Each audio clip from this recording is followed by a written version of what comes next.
Բարև ձեզ սիրելի ունկնդիրներ, ողջունում ենք ձեզ, եթերում անկաշկան զրույց հեղինակային հաղորդաշարի հերթական թողարկումն է, ես դիմում եմ մեր այն հարգարժան ունկնդիրներին, ովքեր հետևում են One Talk մեր YouTube-յան ալիքի աշխատանքներին, հաղորդումներին, բայց դեռ չեն հասցրել բաժանորդագրվել մեր One Talk YouTube-յան ալիքին, խնդրում եմ ընդհանրապես նրանց սեղմել զանգակ կոճակը եւ բաժանորդագրվել մեր One Talk YouTube-յան ալիքին, որի համար հայտնում եմ իմ շնորհակալությունը։ Այսօր մեր տաղավարում է մեր զրուցակիցն է Հայ ազգային կոնգրես կուսակցության փոխնախագահ Արամ Մանուկյանը, պարոն Մանուկյան, շնորհակալություն, որ ընդունել եք մեր հրավերը եւ եկել եք մեր տաղավար։ Պարոն Մանուկյան, իրողությունները բավականին տագնապալի են, բավականին այսպես իրարամերժ են եւ մենք չես հասկանում, թե ասենք որոշակի իրողության ավարտը որտեղ կլինի եւ այդ իրողությունից հետո ինչ նոր իրողություն կսկսվի, որովհետեւ մեր հանրային դաշտը բավականին իրարամերժ է եւ բավականին փոթորկված։ Եկեք խոսենք, սկսենք մեր զրույցը իշխանություններ եկեղեցի այս ինձ համար շատ տխուր հակամարտության մասին։ Ինչ կարծիք եք, ես շատ զրուցակիցներ եմ ունեցել այս տաղավարում եւ նրանցից շատերը ասում են, որ ընդհանրապես իշխանությունները որևէ իրավական ու բարոյական հիմք չունեն ծավալելու այն եկեղեցու դեմ, ըստ էության եկեղեցու, ոչ թե առանձին գործիչների կամ ինչպես նրանք են անվանում կտրիչ Ներսիսյանի եւ մյուսների, որ պիտի ծավալեին։ Ինչից սա սկսվեց։ Սա երևույթ է, ոչ թե դեպք, եւ այս երևույթը մեզնից առաջ եւ մեզ հետ զուգահեռ գնում է մի քանի երկրներում. Չեռնոգորիայում, Մոլդովայում եւ Ուկրաինայում։ Սա ծրագիր է, շատ պարզ ծրագիր, թույլատրել եկեղեցին այդ ինստիտուտը, ինչ որ ասեմ, ինչքան եկեղեցի ասեմ, պետք է պատկերացնեք այդ համակարգը, ինստիտուտը թույլատրել հնարավորինս բոլոր այն պոտենցիալ ընդդիմադիր կամ կարծիք ասող ինստիտուտները, որոնք կարող են առաջիկա ընտրությունների ժամանակ դեր ունենալ կամ խանգարել իշխանությունների վերարտադրությանը։ Ինչու եմ ասում դա երևույթ է, որովհետև նույն ծրագրով, նույն քայլերով այդ ամենը տեղի ունեցավ Ուկրաինայում, 14 թվականից սկսված է դա տեղի ունեցել, եկեղեցին թույլատրել, ոչնչացնել, համարելով այն այլ երկրների agent կազմակերպություն։ Դա Չեռնոգորիայում էլ ավելի այնտեղ սեփականության խնդիր էին բարձրացրել, ներքին ծեսերի խնդիր էին բարձրացրել։ Այդ առումով է, որ մեծ աչքերով այսպես խոշոր մասշտաբով նայում ես եւ երևում է, որ սա այդ ծրագրի մի մաս է։ Ասեմ, որ նույն բանը փորձեցին նաեւ Վրաստանում անել, վրաց ժողովուրդ եւ վրաց կառավարությունը կներեք բարիս համար այդ կուտը չկերավ եւ Իլիա II-ին իրանց եկեղեցուն պահեց վրա, չգնաց այդ ծրագրին, նաեւ դրա մաս էր կազմում, որ վրացական իշխանությունները ասեցին մեզ գործիք որպես մի օգտագործեք ձեր խնդիրները լուծելու համար։ Հիմա մեզ որպես գործիք օգտագործում են Էջմիածնի դերը ոչնչացնելու համար։ Ասեմ, որ այն նշածս 3 երկրները այդ առումով ավելի ուժեղ չէին եկեղեցիները, քան հայաստանյան եկեղեցիները, որովհետև հայաստանյան եկեղեցին տարբերվում է մնացած եկեղեցիներից իր մի քանի առանձնահատկություններով։ Խիստ տարբերվում է։ Մենք այդտեղ ունենք խաղաքարտեր, որոնք չունեն ոչ Մոլդովայի, ոչ Չեռնոգորիայի, ոչ անգամ Ուկրաինայի եկեղեցիներ, որոնք են այդ գործոնները։ Այն, որ մեր եկեղեցին 1700-ամյա է, համաշխարհային եկեղեցիական պատմության մեջ լուրջ դեր ունեցող, ասենք մենք սրբեր ունենք դասված, նույնիսկ Վատիկանի կողմից, եւ հայկական եկեղեցին հայոց պատմության մեջ ուրույն իր դերն ունի բոլոր ժամանակներում, հատկապես նաեւ այն ժամանակներում, երբ որ պետականություն չի եղել։ Դա մի գործոն, որ առանձնացնում է մեզ։ Աշխարհը մեզ ճանաչում է նաեւ որպես առաջին քրիստոնյա երկիր։ Դա բրենդ է, դա այցեքարտ է։ Հաջորդը, մեր եկեղեցին խիստ կապված է Սփյուռքի հետ։ Նշածս ոչ մի երկիր չունի այս կապը, ոնց որ ունի մեր հայաստանյա առաքելական եկեղեցին։ Դա նաև նրանից է գալիս, որ մենք Հայաստանից դուրս ունենք 2 անգամ ավելի հայ, քան Հայաստանում են ապրում։ Այսինքն եկեղեցին նաև եւ ի պաշտոն է ամենայն հայոց եկեղեցի է կոչվում, այսինքն թվերով էլ ասեմ, որ ավելի խոսուն է, մենք Հայաստանում ունենք 12 թեմ, Հայաստանից դուրս ունենք 27 թեմ, եւ նրանք են նաև մասնակցում կաթողիկոսի ընտրությանը կամ կարգալույծ անելուն։ Այսինքն Սփյուռքի որպես համակարգող կարելի ասել, կազմակերպիչ, Սփյուռքի հետ կապերը պահող միջոց մեր եկեղեցին է։ Ոչ միտեղ ասենք չկա Սփյուռքի հետ կապի կոմիտե։ Ոչ մի երկրում չի, մենք ունենք։ Դա մյուս գործոնը, որ եկեղեցին տարբերվում է, ունի առանձնահատկություն այլ երկրների հետ կապած, եւ մյուսը շատ քիչեր է սրա մասին, շատ քիչերն են խոսում, մեր եկեղեցին միշտ եղել է որպես լոբիստական կազմակերպություն, որպես պետության կառույց, որպես քաղաքականություն իրագործող եւ շատ հաճախ է այդ գործիքը օգտագործվել, որովհետեւ այն երկրներում, որտեղ մենք ունենք հոց զանգված լուրջ համայնքներ, այդ համայնքներով այդ երկրների իշխանությունների վրա մեր եկեղեցին այդ լոբիստական կառույցները աշխատում էին։ Եվ դա ես միշտ զգացել եմ մեր միջազգային հարաբերություններում, իմ գործողումների անի ժամանակ, աշխատանքի ժամանակ, ադրբեջանցիները եւ թուրքերը միշտ շատ զգուշավոր էին խոսում մեր Սփյուռքի եւ եկեղեցու նկատմամբ, որովհետեւ գիտեն, որ Հայաստանից դուրս կան կառույցներ, որոնք Հայաստանի շահը պահում են։ Այսինքն եկեղեցին շատ լուրջ գործոն է մեզ համար։ Քաղաքական, կազմակերպական, հոգեբանական, ինքնության առումով, ինքնությունը շատ չեմ ֆիքսում դրա վրա, որպես բարոյական արժեք, որպես կամքի արժանապատվության դրսևորում եկեղեցին իր լրջագույն դերը ունեցել է։ Այդ առումով է, որ այսօր այս իշխանություններին հարկավոր է այդ մի լուրջ կառույցն էլ չեզոքացնել, որովհետև դա պահանջ է եւ Ադրբեջանի կողմից եւ Թուրքիայի կողմից, մասնավորապես գոնե հռչակագրի հետ կապված, հռչակագրի մի կետը 11-րդ կետն է, ցեղասպանության ճանաչման խնդիրն է բարձրացնում, ցեղասպանության ճանաչման հետ կապված եկեղեցին միշտ ունեցել է ազդեցություն եւ գաղտնիք չէ մեզ համար, որ Սփյուռքը ցեղասպանության ճանաչման խնդրի շուրջ միշտ համախմբվել է։ Մի օր կար, որ մեր Սփյուռքի բոլոր կառույցները, բոլոր կուսակցությունները, որոնք իրար հաճախ ուտում են, չեն ընդունում, քննադատում, մի օր կար տարվա որ բոլորը համախմբվում էին, այդ օրը գնում էին ապրիլի 24 նշելու։ Այսինքն սա այն կառույցն է, այն կետն է, ցեղասպանությունը եկեղեցին Սփյուռքը, որտեղ աշխարհի հայերը համախմբվում էին։ Այսինքն ուժ էին ներկայացնում։ Այդ առումով է, որ այս իշխանությունները փորձում են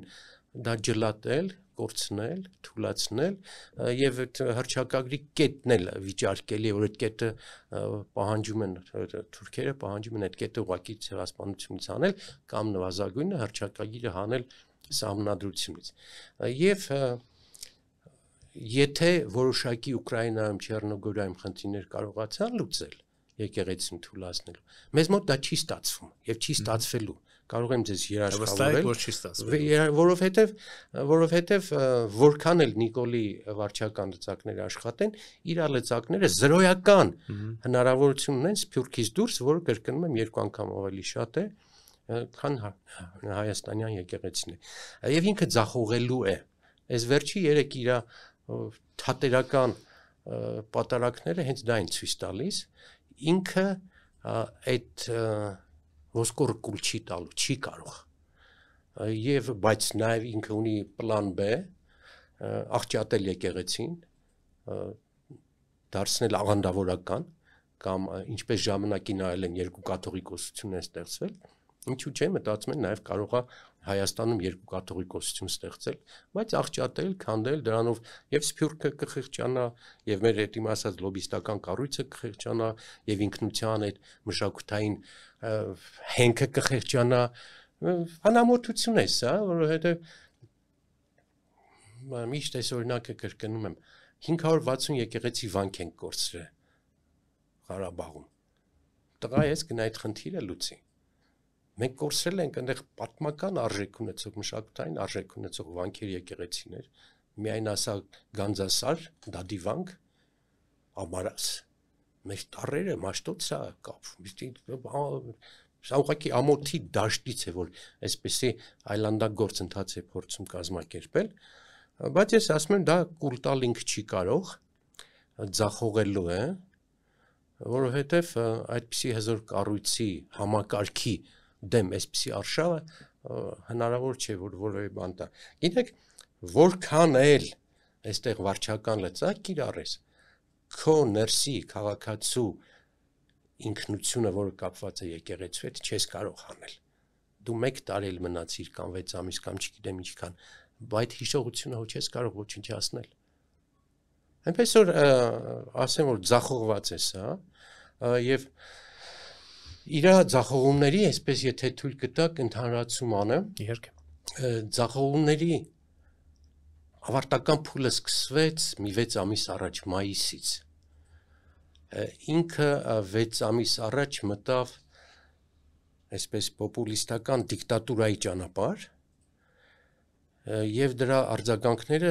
հրահանգները ավելի շուտ եկավ Ադրբեջանից, Փաշազադեի հայտարարություններն, Ալիևի հայտարարություններն, որոնք բաց տեքստով հայտարարեցին, որ հայկական եկեղեցին սպառնալիք են խաղաղության նկատմամբ, երբ որ կաթողիկոսը Շվեյցարիայում հայտարարեց, որ մշակութային արժեքներ են ոչնչանում Ղարաբաղում եւ ընդհանրապես Ղարաբաղն է ոչնչանում, սա Նիկոլի ծրագրին դեմ էր, իր այսպես ասած խաղաղության ծրագրին եւ սկսեց արշավ, այդ արշավը այս վերջին 6 ամսվա ընթացքում արտահայտվել է 3 սրբազաններ ձերբակալելով,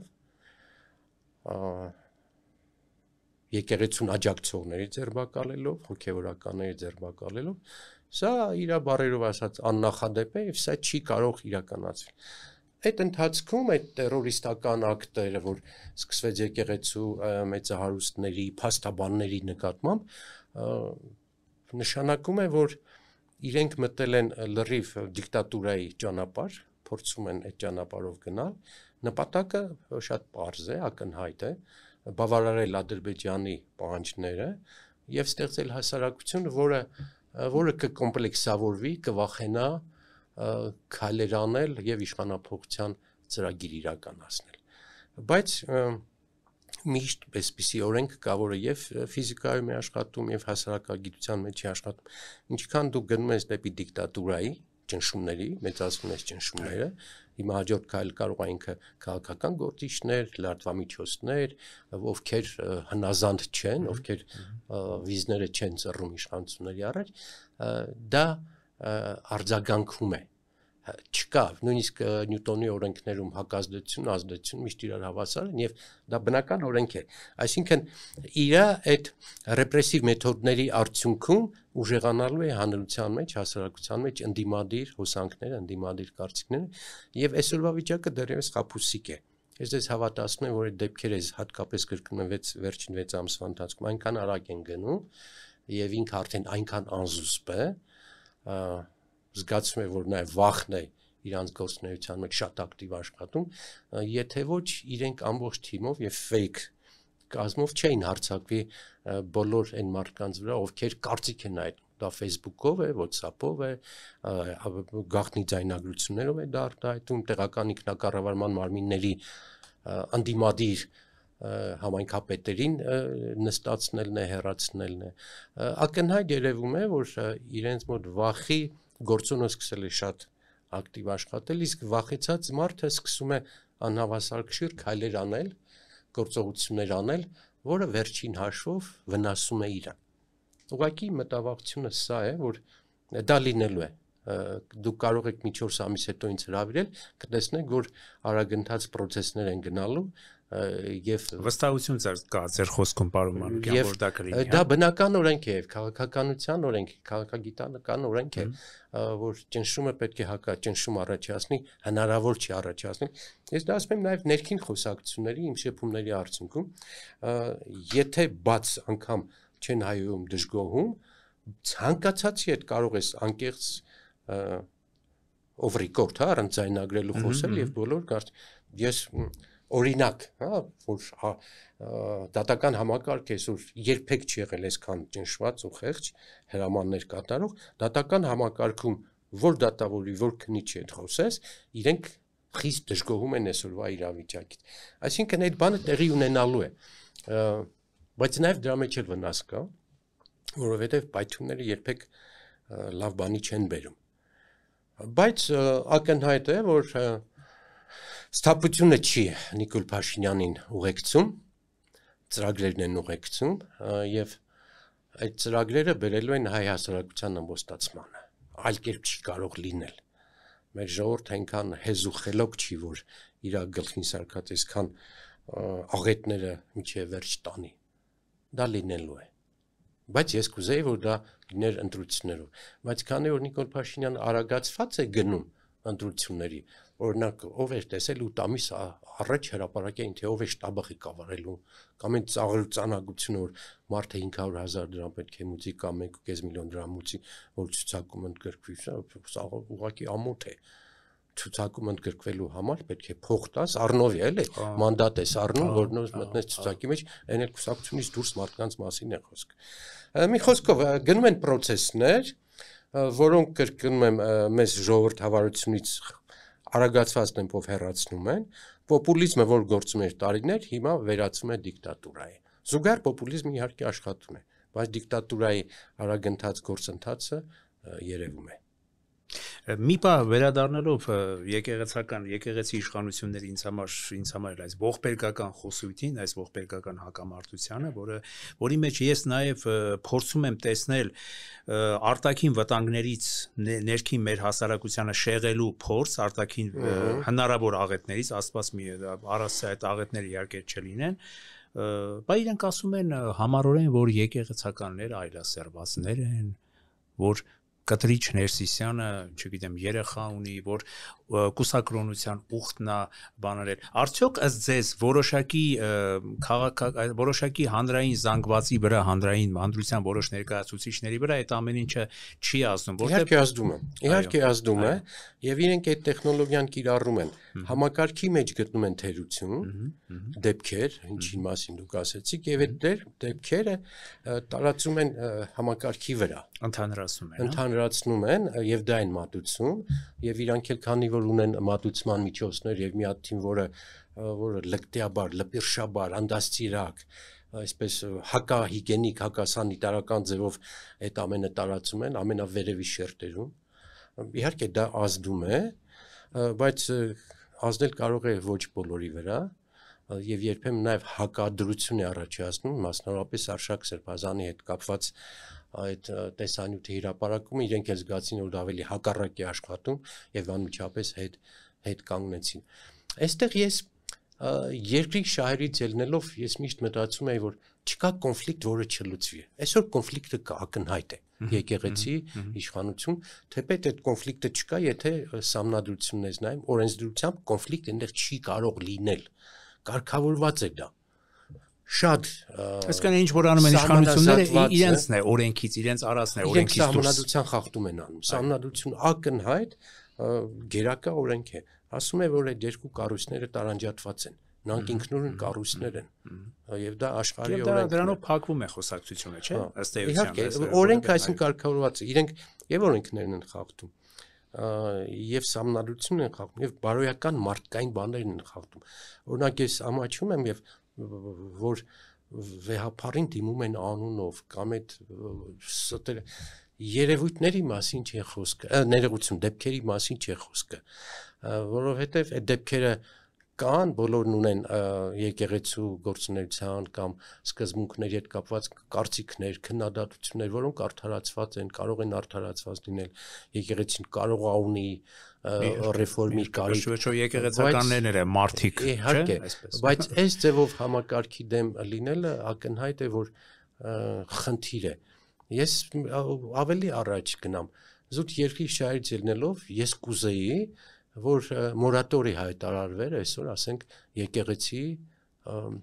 պետություն հարաբերությունների մեջ, ինչու համար շատ բարձ հաշվարկը, ոչ մեկին եմ ուզում պաշտպանել, ոչ մյուսին, այլ այդ հակամարտության արդյունքում մենք թուլանում ենք արտաքին դաշտում։ Որովհետև եթե չկա ներքին հանդուրժողականություն, դիմադրողականությունը կտրուկ ընկնում է, ինչը երազանք է Ադրբեջանի համար, կարող էին գտնվել, գիտեք, մտավորականներ, բարձր հոգևորականներ, լուրջ մարդիկ, որոնք ոչ կուսակցական են, ոչ քաղաքական են, այս վեճը գոնե ասենք մի քիչ սառեցնեին, սա լավ տեղ չի տանում այդ վեճը, բայց օրինակ այն մարդիկ, որոնց հետ ես մտորում ենք այս բաների շուրջ, բոլորն էլ ասում են, որ եկեղեցին պատրաստ է գնալ այդպիսի սառեցնող, հա, ընդ որում կոնֆլիկտը չլուծելու մասնակցում, գոնե այս բան ցանկացած կոնֆլիկտ առաջին փուլը կոնֆլիկտի լուծման զինադադարն է, դու մնում ես քո սկզբունքներին, բայց ասենք ժամանակավոր թեկուզ այսօր Ուկրաինա-Ռուսաստան պատերազմի մեջ շատերը մտածում են գոնե մի ամսով զինադադար հաստատել, հետո 2 ամիս, 3 ամիս հետո բանակցային փուլ սկսվի, դա կարող է այստեղ լինել, բայց ինձ համոզում են եւ փաստերով են համոզում, որ իշխանությունը չի գնա այդպիսի բանի, անգամ են վիճակում, որ ինքը հիմա թույլ է եւ ինքն էլ վստահ է, գիտակցում է, որ չի կարող եկեղեցու հարցը այդ իր կոպիտ կոշտ ու կոպիտան դասյարակ մեթոդներով կիրառել, ինքը չի գնալու, որտեվ արգումենտը հետեւյալն է, սա իր ծրագիրը չի, սա թելադրված ծրագիր է։ Այդ ձեր խոսքերը իմ մեջ նույնիսկ սարսուռ են առաջացնում։ Դա է իրականությունը։ Եթե դա դրսի ծրագիր է, դա կոպիտ ասած, ավելի առարկայական թշնամական ուժերի թելադրանք է, ուրեմն մենք շատ վտանգավոր իրողության առջև ենք կանգնած։ Եթե չասեմ անդունդի առաջ են կանգնած եւ քիչ է մնում իշխանությունները մանուկ այսպեսի սովորաբար, երբ որ իշխանության ես հնարքներ են կիրառում եւ դա աշխատում է։ Այսինքն օրինակ, հա, Նիկոլ Փաշինյանը որևէ ծպտուն չի անում, չի թողնում ուրիշներն էլ ձայն անեն 120,000 փախստականների մասին եւ գոնե մշակութային արժեքների կործանման հանձնելու վերաբերյալ։ Անկամ Նիկոլ Փաշինյանը չի համարձակում եւ չի էլ թողնում, ասենք ՅՈՒՆԵՍԿՕ-ով միջազգային կազմակերպություններով այդ հուշարձանների պահպանության խնդիրը դրվի։ Կամ Ղարաբաղցիների հետ վերադարձի կամ իրավունքի խնդիրների։ Այդ ճիշտ է դա թե ոչ, պարոն Մանուկյան, այսպես հիմա ասած հնարքը տեսեք որն է։ Եթե ինքը կաշկանդված է այդպիսի բաներով, ապա ներսի կառույցները, կուսակցությունները, քաղաքական խմբերը, եկեղեցին կարող է այդ հարցը բարձրացնել, որը չի կարող լինել պետության խոսքը։ Տարբերակներից մեկը դա։ Հասկանում եք, դա լավ հնարք է, որ եկեղեցին դա բարձրացնի, այսինքն Արցախի կարող ես քո ներքին շերտերին թույլ տալ իրենք այդ խնդիրները բարձրացնեն, չէ՞ որ վերջնաշով դրանք արդար խնդիր են։ Այդ 560 եկեղեցու պահպանության խնդիրը օրինակ ով չի կարող ընդունել, որ կազմակերպության դուրս ծեծես, ասես իմ հուշարձանները այնտեղ ոչինչ անում են, ով քեզ պիտի մեղադրի դրա համար։ Դու մի ասենք թե, բայց այդ հնարքից գոնե կիրառի, այդ հնարքից գոնե օգտվի, ինքը դա էլ է մերժում։ Թե չէ կաթողիկոսի ասած ինչ էր, այդ եկեղեցիների պաշտպանությունը հոգևոր մշակութային արժեքների պաշտպանություն կամ ինքնության պահպանությունը։ Ոնց կարող ես դու տակնու վրանել դասագրքով, հիշողությամբ, չգիտեմ, գեղագիտական հայեցակարգ կոչող իր ապուշությամբ, որ նույնիսկ գլավլիտի ֆունկցիա են վերցրել իրանք, որ Հայաստանում դպրոցները, մշակույթի օջախները, նկարչական դպրոցները, գրողները, դերասանները իրավունք չունեն քարոզել վրեժ, պատերազմ, չգիտեմ, ցեղասպանություն, արևմտյան Հայաստան, Սփյուռք, դու դրանք իրավունք չունես անելու։ Աբսուրդի վիճակում ենք, բայց կրկնում եմ, այդ աբսուրդը երկար չի կարող բան անել, Նիկոլը կիրառել։ Պայթելու է, բայց պայթելու է, գիտեք ինձ համար իշխանության գնալ գալը Նիկոլի, հա, մի տարի հետո չի լինելու, բայց այդ արժեքները կարող են մնալ եւ այն փաստաթղթերը, այն որոշումները, որ դու ընդունում ես, դրանք հաջորդ եկող իշխանությունների համար խնդրեմ կարող են լինել։ Հաջորդ իշխանությունը եթե դու ավիրում ես ամբողջությամբ, ինչ են անելու իրենք։ Նույնիսկ իշխանության գալը կարող է արդեն դառնալ ոչ ցկտելի, ոչ նպատակ։ Ավիրակների վրա գաս ինչ անես, եթե պետականությունը ոչինչ հասնես, եթե մի հատ հիմար սահմանադրություն ընդունես, որտեղ քո ծնդականը չկա, որտեղ եկեղեցին չկա, որտեղ դասագրքերը չկա, որտեղ այդ արժեքները ոտնահարված են, որ դու արդեն ստորագրել ես այդ ամենը։ Ասում են պետք է զգույշ լինենք Արարատի այսպես նկարը հանենք կնիկից, որ հանգարց թուրքերը մեր վրա չզայրանան, չծեծեն։ Համալիր եմ այդ ամենին նայում։ Արարատը մի հատ էլեմենտ է այս ամենի մեջ։ Եթե ուզում եք ամբողջ մոզաիկան կառուցել, Արարատ գումարեք, կոնյակ գումարեք, սփյուռք գումարեք, եկեղեցի գումարեք, դասագիր գումարեք, այդ գեղարվեստի հայեցակարգ գումարեք, այդ ամենը որ գումարում ես, տեսնում ես որ սա ծրագիր է, սրանք դեպքեր չեն։ ծրագիր, որը Հայաստանի ինքնիշխանությունը ոչնչացնող է, որը Հայաստանի սուբյեկտայնությունը ոչնչացնում է, եւ քեզ դարձնում է ծառայությունակի առարկա։ Հայաստանը ոչ արժանապատիվ երկրի իմիջ ունի այսօր։ Մեզ ծաղրում են, մենք արժանապատվության նշույլ չենք ցուցադրում։ 1000 բան արտահայտում են այնտեղից, այստեղից պատասխան չկա։ Եվ մի հատ տարօրինակ բան եմ զգացել, էլի համակարգային է, ու դա նոր չի։ Նիկոլ Փաշինյանը դրսում իր համախոհները իրան փիղ ազգում, այստեղ գալիս անդեի բանը մուրը թափում է ժողովրդի վրա այդ իրական հաջողությունները Ղարաբաղի հետ կապված, Ադրբեջանի հետ կապված, то ծորենի հետ կապված, ճանապարհների հետ կապված, Թրիպի ճանապարհի հետ կապված, ոչ մի այնտեղ լավը համախոհ ոչ մի չի կարող մեծ նվաճում, ճիշտ է կամար։ Դե էլի էլեմենտներից մեկն է, ախր ինչ կար այդտեղ բարձրանալու, ինչ կար այդտեղ տարփողելու, այն էլ չգիտեմ անասնակերես բերում, միշտ ինձ ասում եմ չեմ ուզում դեպքերի վրա բաներ անել, քննարկումներ անել էլի։ Իսկ որևէ բան ստորագրվել է դրա հետ կապված ճանապարհը։ Եկանք ամենակարևորին, այսպես ասած, էլի շատ կարևոր թեմաներից։ Ստորագրել մի բան, որ անխոչնդոտ ճանապարհ է տալիս Նախիջևան, Ադրբեջան, բայց ոչ մի ստորագրություն, պայմանավորվածություն չկա, որ ասենք օգտագործվելու է այդ ճանապարհը։ Կներեք այ իշխանամետ, իշխանակատ։ Մի հատ օրինակ հիշեցի։ Եթե կա ինչ-որ բան բերելու, ակնելու, ամենաակնառու օրինակը այդ Թուրքմենիայից գազ ստանալու օրինակն էր։ Գիտեք, դա ինչ համազգային ծրագիր դարձավ, որովհետև Հայաստանը այդ ծանր տարիներին գազ չէր ստանում, եւ Հայաստանում Տեր-Պետրոսյանը կազմակերպեց յուրաքանչյուրը 1 գրամ ոսկի ակցիաներ, յուրաքանչյուրս պետությունը փող չուներ, բյուջե չուներ, 300-400 միլիոն դոլար էր ժամանակ մեր բյուջեն, շատ քիչ էր, էլի, եւ եղածնել գնում էր բանի վրա, պատերազմի սպասարկման վրա, ունեինք 800,000 գործազուրկ, 400,000 փախստական, երկրաշարժ, ավիրակներ, գազը պայթում էր, ծորենը չէր հասնում, եւ յուրաքանչյուր քաղաքացի, այ դա հումանիստական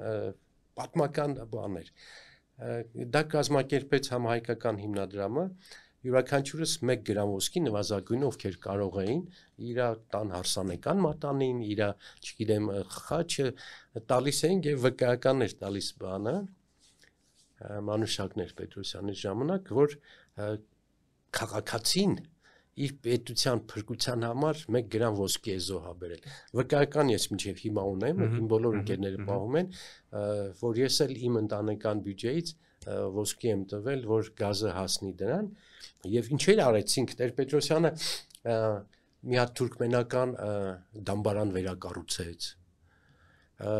Մենք տպեցինք ոսկե դրամներ Թուրքմենբաշու նկարով, այսինքն ամեն ինչ արեցինք պետականորեն եւ համաժողովրդական ձևով, որ այդ խնդիրը լուծենք։ Այսինքն այսօրվա այս նվաստացումը եւ այդ օրվա մեր արած գործերը Տեր-Պետրոսյանի դիվանագիտության արդյունքում այս օրինակն էլ է շատ կարեւոր, չեն տարածում, բան չեն անում։ Մենք եվրոպական եւ ամերիկյան հացը ստանում էինք Թուրքիայով։ Պատկերացնում ենք, մենք Քալբաջար գրավում ենք, մենք Լաչինը գրավում ենք, այդ 7 շրջանները գրավում ենք, բայց Թուրքիան եվրոպական հացը տալիս էր մեզ։ Գրավել ասենք, թե ազատագրել ասենք։ Հիմա կարող ենք արդեն գրավել ասենք, հաստատի գրավել ես, հիմա արդեն չկա էլ ինչ ուզում ես ասա, բանը բանից անցած վիճակ է։ Միշտ այս օրինակը ասում եմ, շատ եմ ուզում էլի, որ մեր երիտասարդները Թուրքիան այդ ժամանակ չեզոկուպայեց Իրան, չէր աջակցում Ադրբեջանին, դա դիվանագիտական հաղթանակ էր։ Եվ փոխարենը մեզ հաց էր տալիս, եվրոպական հացը իր տարածքով մտնում էր Հայաստան։ Նույն բանը տեղի ունեցավ վառելիքի ներկրումը Սիրիայից։ Սիրիայի եւ Թուրքիայի իշխանությունների հետ համատեղ կարողացանք պատերազմի ժամանակ, պատերազմին սպասարկելու համար վառելիք ստանալ Թուրքիայի տարածքով Սիրիայից։ Բայց այդ ժամանակ մենք որևէ զիջում, քաղաքական զիջում չենք արել։ Թուրքիային չկա այդպիսի բան։ Եվ մեր դիվանագիտության մեջ իմիջիալից միակ քաղաքական ուժը հայոց համազգային շարժումն էր, միակ, որ ասում էր թուրքերի հետ հարաբերություններ պետք է պահպանենք, բայց որը ամենևին չէր խոչընդոտում Ղարաբաղի մեր ազատագրական շարժմանը, ցեղասպանության հետ կապված որևէ զիջում այդ ժամանակ չի եղել։ Անկամ այդ ժամանակ Թուրքիան այդ իմ ասած կետը ցեղասպանության ճանաչման ու Հայաստանի իշխանությունները պետք է սատարեն ցեղասպանության ճանաչման, ոչինչ էլ չի ասել։ Հիմա է որ գտել են թույլ օղակ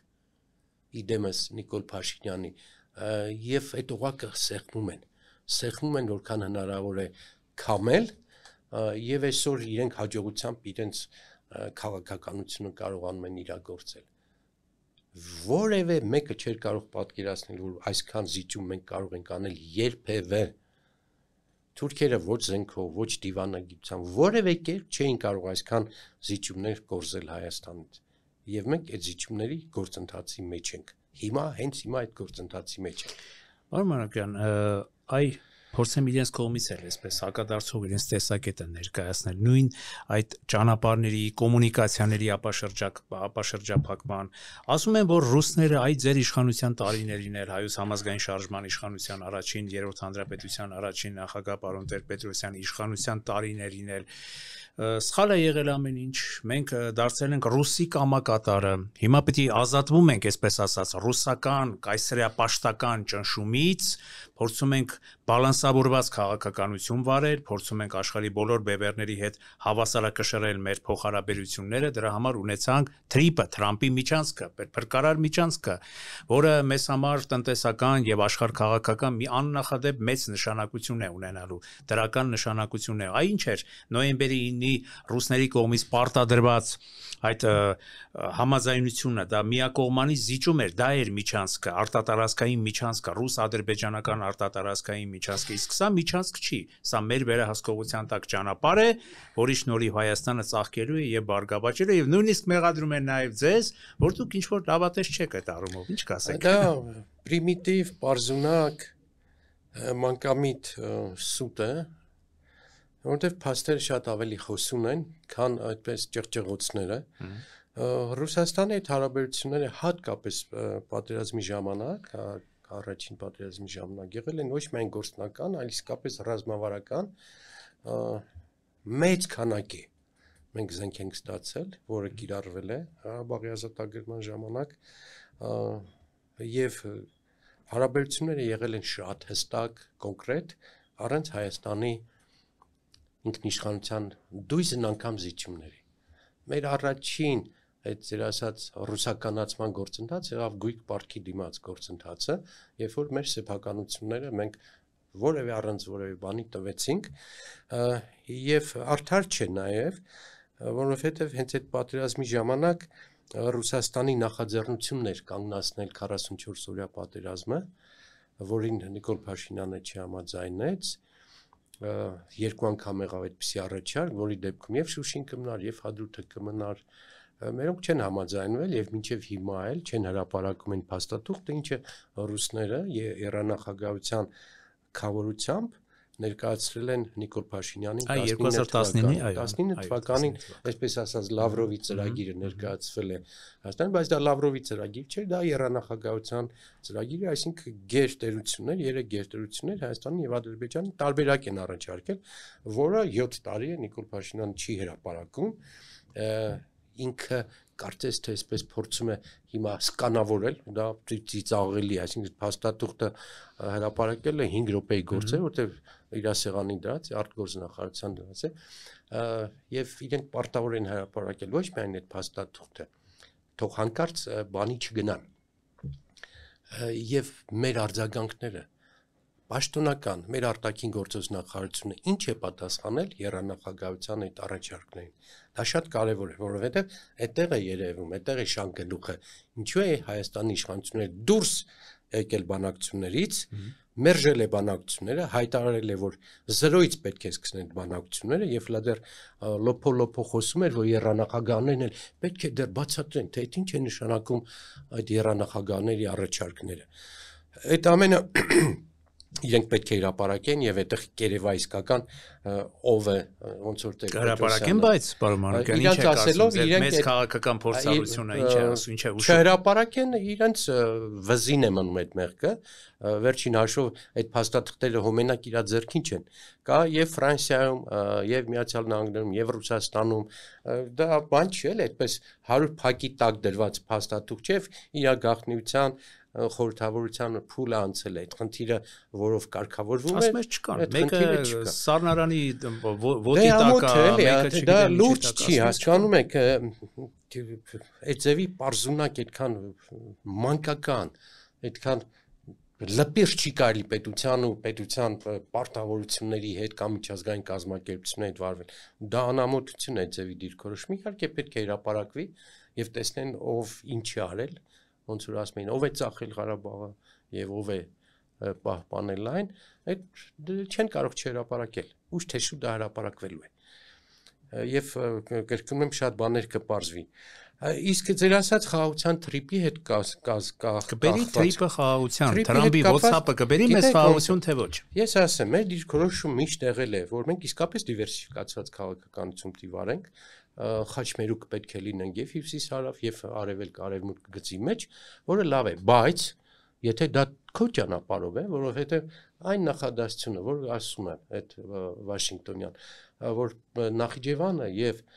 Ադրբեջանը պետք է ունենան ճանապարհ անխոչնդոտ, անխոչնդոտը նշանակում է որևէ մեկը հայաստանյան կառույց չի վերահսկելու դրան, ոչ մաքսավորը, ոչ, չգիտեմ, ճանապարհներ վերահսկողը եւ դեռևս ոչ մեկն էլ չգիտի քանի մետր է լինելու, ինչով է դա փակված լինելու, ինչով է դա ինձ համար ակնհայտ է, որ դա Իրանի այդ սահմանն է փակելու եւ մենք կամավոր մեզ նորից բլոկադա ենք ենթարկում, հիմա էլ mēs Իրանի սահմանից ենք մեզ զսպում, խաղաղության ծրագիրը լինում է նա, երբ որ միջազգային կառույցներ կամ գերտերությունները շահագրգռված են դրա մեջ։ Հիմա այս ծրագրի մեջ Միացյալ Նահանգները շահագրգռված են։ Թուրքիան, Իսրայելը, Ադրբեջանը շահագրգռված են բնականը եւ դրա համար էլ լոբինգ են անում, այդ գործը առաջ են տանում։ Մեր ասած տարբերակը, որը կարող է նաեւ դառնալ մեր նախընտրական ծրագրի մեխերից մեկը, հետեւյալն է։ Քո բոլոր հարևան գերտերությունները, մեծ խաղացողները պետք է շահագրգռված լինեն այդ տարածքների անխափան աշխատանքով, այդ ճանապարհների աշխատանքով եւ պետք է ունենա իրենց շահագրգռվածությունը։ Եվ դրա համար մենք առաջարկում ենք արևելք, արևմուտք հայաստանյան վերահսկողությամբ բանին, տրանզիտին, ճանապարհին, բայց նաեւ հյուսիս-հարավ արդեն սկսված դեռևս 9 թվականից սկսված հյուսիս-հարավ ծրագրի իրականացմանը պլյուս երկաթուղին նույն հյուսիս-հարավով, որովհետեւ եթե Ռուսաստանը Վրաստանով, Հայաստանով, միգուցե նաեւ Ադրբեջանով կապվում է Իրանին եւ Հնդկաստանին, դա բերում է շահագրգռվածություն եւ Իրանի եւ Հնդկաստանի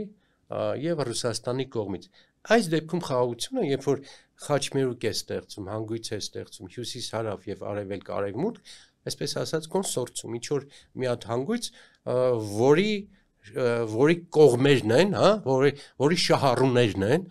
Ռուսաստանը, Վրաստանը, Ադրբեջանը, Հայաստանը, Իրանը, Հնդկաստանը։ Իսկ այն մյուսը՝ Չինաստանը, Իրանը, Թուրքիան, Եվրոպան եւ այլ։ Սա լուծում է, այսինքն դու պետք է ստեղծես այնպիսի մեխանիզմ, որ գերտերությունների համար դու ոչ թե դառնաս թիրախ, ոչ թե դառնաս պոլիգոն, ոչ թե դառնաս մյուս բլոկի կամ մյուս աշխարհակաղակական կենտրոններին պայքարի գործիք միջոց, այլ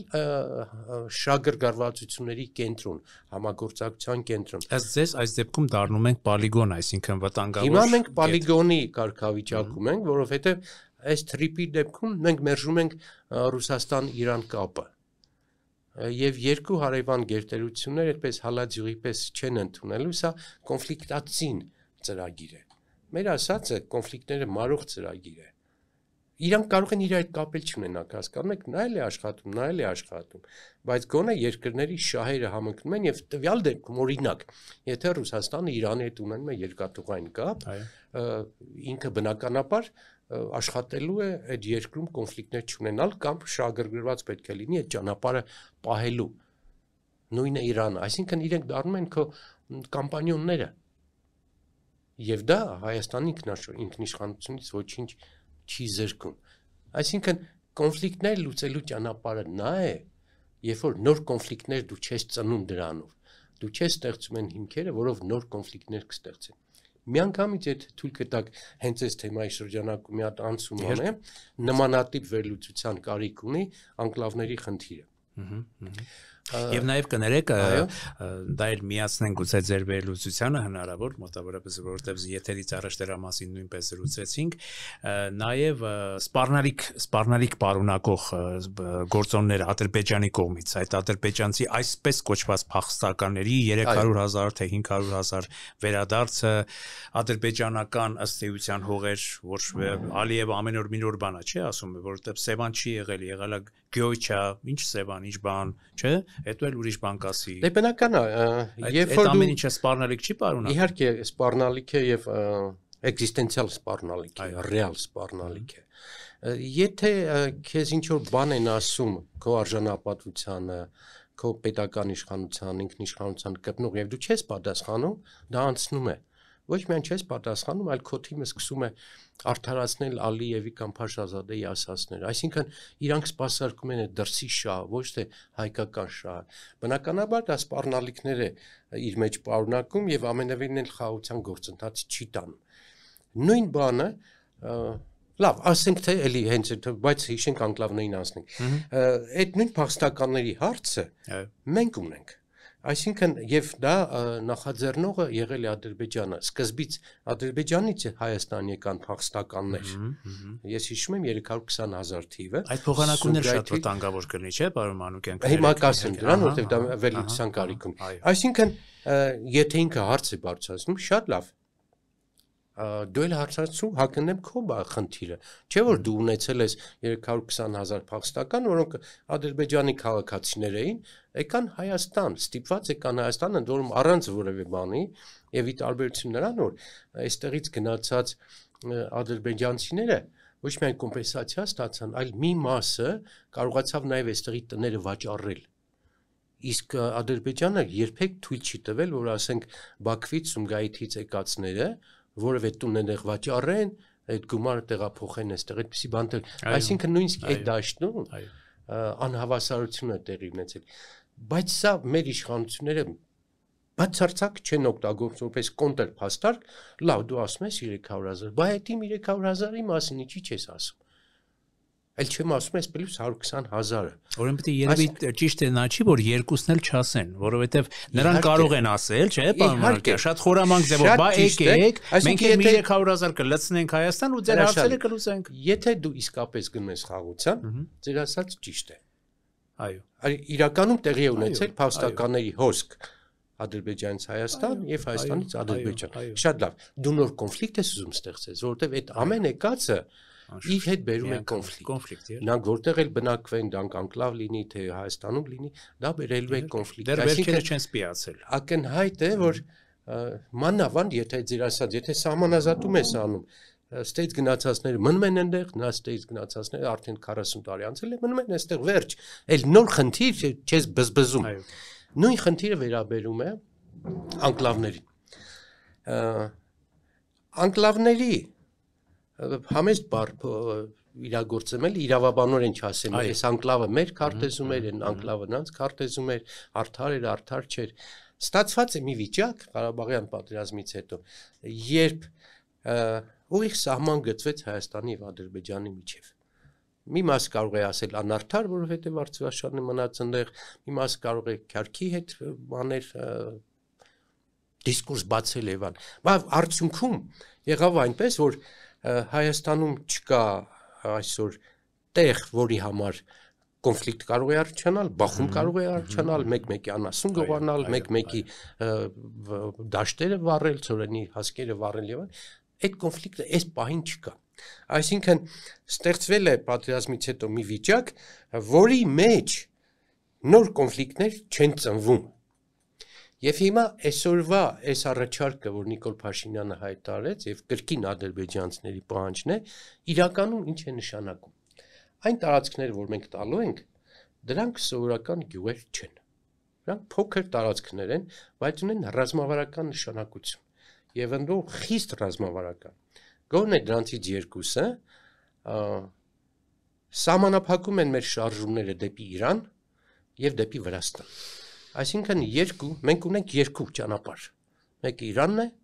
մեկը Վրաստանն է, որտեղ կարող են գնալ կամ ապրանք բերել, կամ ապրանք վաճառել, կամ տուրիստ գնալ։ Այս երկուսի վրա էլ, ինչպես Կապան Գորիս ճանապարհի հատվածը տրվեց, ադրբեջանցիները ռազմավարական վերահսկողություն են սահմանում։ Այսինքն իրանց ներող կնեք, իրանց բացարձակ այդ ճանապարհները չեն հետաքրքիր, այդ գյուղերը չեն հետաքրքիր, իրենց հետաքրքիր է ռազմավարական վերահսկողություն, դիտորդական կետեր Հայաստանի ինքնիշխան սուվերեն տարածքի վրա։ Եվ եթե հանկարծ իրենք տարփողում են, որ փոխարենը մենք Արցվաշենը պետք է բերենք, ես բաց ասում եմ, դա հնարավոր չի, ինչու, երկու պատճառ կա դրա համար։ Մեկ, որ այսօրվա վիճակով, այս կոնֆլիկտային վիճակով որևէ հայի դու ծեծելով չես համոզի գնա Ադրբեջանում Արցվաշենում ապրել։ Եվ հիմնավորում է հետևյալն է, Ադրբեջանը այն երկիրը չի, նույնիսկ արցախցիներին էլ եթե հնարավորություն լինի գնալ Արցախ եւ այնտեղ բանակ գրվել, զինվորագրվել, չգիտեմ, այնտեղ դատախազպտի գա իրենք այդ օրենքներին պիտի ենթարկեն, չեն գնա։ Կոնֆլիկտը տաք է, դա չլուծվող հարց է։ Եվ կա մի հատ էլ ուրիշ արգումենտ։ Այո։ Շատ ավելի, շատեր դրա մասին բան չեն անում։ Արցվաշենը մեր սահմանից հեռու է 12-13 կիլոմետր։ Ես մի քանի անգամ եղել եմ։ Այսինքն Արցվաշեն գնալու համար դու մի հատ նեղ պարանոցով, որը ճանապարհ է, պետք է անցնես այդ 12-13 կիլոմետրը, որը արդեն ռիսկ է։ Արդեն ռիսկ է, եթե անգամ Ալիևը ինձ թվում է ինքը կգնա այդ ճանապարհին, կասի տալիս եմ։ Բայց իրականում դա իրագործել հնարավոր չի։ Մի սադրանք եւ շատ հեշտ սադրանք եւ ռազմական մեծ կոնֆլիկտ։ Մթով չգիտեմ երկար ճանապարհը գնալու ես, ով ռիսկ կանի այդ ճանապարհով գնա, վերադառնա, երբ որ դու ասենք Մայր Հայաստանի հետ ես կապված։ Այստեղ խնդիրը հետեւյալն է։ Այս փոփոխությունները, որ առաջարկում է Ալիևը եւ համաձայնվել է Նիկոլը, կոնֆլիկտածին են։ Ոչ թե խաղաղացի։ Սրանք ոչ թե կոնֆլիկտներ լուծում են, ոչ թե խաղաղարական, հումանիստական խնդիրը լուծում, ամենևին միամիտ չլնեք։ Եվ այստեղ է խայծը։ Եվ հնարավոր չի, ինչքան էլ դմբոլ լինեն, ինչքան էլ մանկամիտ լինեն, որ իշխանությունները չհասկանան, որ եթե այս ծրագիր իրականացվում է, ապա նոր կոնֆլիկտներ է բերում դա Հայաստանին։ Սա չհասկանալ անհնար է, որտեղ իրենք հիմա տեսեք արգումենտ են բերելու, որ այդ փոխանակված տարածքները մակերեսի առումով համարյա նույնն են։ Արցվաշենը իր մակերեսի առումով համարյա նույնն է, այն 3 տրվող անկլավների մակերեսների հետ կապված, բայց ստեղ չի խնդիրը լրի ուրիշ տեղ է։ Այս մեկը իրագործելի չի եւ այն երկուսի հետ կապված Հայաստան-Իրան, Հայաստան-Վրաստան սահմանների վերահսկողությունն է վերցնում Ադրբեջանը, որը իր համար մեծ ագույն հաղթանակ է։ Եվ մեր այսօրվա հետաքրքիր զրույցի, եթե կարելի է հակիրճ եզրափակիչ խոսքը ձեզ, եթե կարելի է այսպես մեր ունկնդիրների համար, մեր հարգելի ունկնդիրների համար այսպես կետավորված ինչ անել առաջիկա կարևոր քայլերը, որպեսզի նա խույս տանք այդ կոնֆլիկտներից, այդ կոնֆլիկտացին վիճակներից, այդ վտանգներից, սպառնալիքներից մեր երկրի գլխի, մեր հայրենիքի գլխին կախված եւ ինչ չանենք։ Խնդիրը նա է, որ ունենք կոմպլեքսավորված իշխանություն, բարդված իշխանություն, որ բարդույթներով են տառապում, եւ իշխանություն, որ ոչ թե սպասարկում է հայկական օրակարգը, այլ սպասարկում է օտար ծրագրեր, օտար օրակարգեր։ Սա արդեն ակնհայտ է։ Խնդիրը նա է, որ առաջիկա ամիսների ընթացքում հայ ժողովուրդը եւ հասարակ քաղաքացին այս ամեն պետք է հասկանա, ընկալի, զգա եւ քայլում ես Երևանի փողոցներում, ռեստորանները լիքն են, համերգասրահները լիքն են, սրճարաններում տեղ չկա, նախապես պետք է պատվիրես, սա գիտեք ինչի արդյունք է, երբ որ քաղաքացուն տասնամյակներ շարունակ սրսկել են, որ դու չես կարող պետության խնդիրների մեջ ներգրավվել, դու քաղաքացի չես, դու չես կարող ազդել, եւ հիմա շատ տարածված է, բա Նիկոլն ինչ անի, Նիկոլ ուրիշ բան չի կարող անել, ինքը ստիպված է, կամ խաղաղությունը հոչենք, խաթարի գնանք արժանապատվություն ցուցաբերենք եւ նոր հարվածների տակ ընկնենք։ Այս ամենը եւ պետական քարոզչությունը քաղաքացու մոտ վերում են բարդույթ, զոհի կարգավիճակ, խեղճի կարգավիճակ այդ զգացողությունն են բերում եւ քաղաքացին մոռանում է, որ ինքը նաեւ ունի իր պետության գործերով զբաղվելու իրավունք եւ պարտականություն։ Եվ այսօրվա հաշվարկներով մոտավորապես այսպիսին է։ Մոտավորապես 75-80% հասարակության пассив է։ Ուղղակիորեն пассив է։ Ինքը իրեն գիտակցաբար հետ է դրել, դրան նպաստում է եւ իմ ասած պոպուլիստական դիկտատուրայի տարածումը, վախի տարածումը, փաստաբաններ, լրագրողներ, դեպուտատներ, համայնքապետեր եւ այլն, որ ասում են ախպեր ինչ գործ ունեմ, ես ավելի լավ է այդ դրբի տակ չընկնեմ, ես էլ այդ հարվածի տակ չընկնեմ։ Սա նպաստում է, որ հասարակությունը խեղճանա։ Եվ առաջիկա քաղաքական ուժերի, մտավորականության, եկեղեցու գործը պիտի լինի այս ժողովրդին բերել այդ ինքնագիտակցության եւ արժանապատվության, ասես մի քիչ ողնաշարդ ուղի, որ սա մենակ քո երկիրը չի, քո երեխեք, քո թորները ապրելու են այստեղ, այս երկիրը ապրելու է նաեւ մեզնից հետո։ Ուրեմն եկեք կանգնացնենք այդ վայրընթացը, այդ գահավիժումը, պետականության ինքնիշխանության գահավիժումը, եւ դա արտահայտվի ընտրություններով, ուղղակի Նիկոլին մերժելով։ Ոչ թե նիկոլիզմը հասկանում եք, այս մոտեցումը, անարժանապատիվ մոտեցումը, վերջ պետք է ունենա։ Եվ քաղաքական ուժերը, եթե մի քիչ դեռ չկա այդ հասկանում եք, ներող կլնեք, ամբիցիաներից հետ կանգնեն, զգան, որ սա համապետական խնդիր եւ ընտրությունների խնդիր չի, իշխանության խնդիր չի, բացարձակ, սա երկիրը պահպանելու խնդիր է։ Երկրի արժանապատվությունը հավաքական չի հաջողվում, պարոն Մանուկյան։ Ես կարծում եմ, պիտի արվի քաղաքական դաշտը, ասենք, այսպես ուրվագծենք պայմանականորեն։ Որովհետև իմ ասած այդ 6 ամսվա պոպուլիստական դիկտատուրայի գործընթաց թափ է հավաքել, այդ հակաարձագանքը լինելու է, մյուսը որ ասեցի եկեղեցու էս հանգույցը ինքը չի կարողանալու լուծել, եւ վերջին հաշվով կան օջախներ, որոնք աշխատում են այդ իմ ասածը քաղաքացիություն հասցնելու համար, բայց արդյունքը դեռ չկա, աստորեն։ Գիտեք, դեռ լավ ժամանակ կա։ Գուցե դուք եք աշխատում, ես բան չունեմ։ Աշխատում ենք, process-ները ես տեսնում եմ, գնահատում եմ, եթե գիտեք, անգամ քաղաքական ուժերը համարձակ չեն կամ շատ լավ չեն աշխատում հասարակության հետ, հասարակության վստահությունը բարձրացնելու համար, ապա Նիկոլ Փաշինյանը իր այս հակապետական քայլերով նպաստելու է իմ ասած գործընթացին, այդ հակազդեցության, այդ զսպանակի օրենքը աշխատելու է,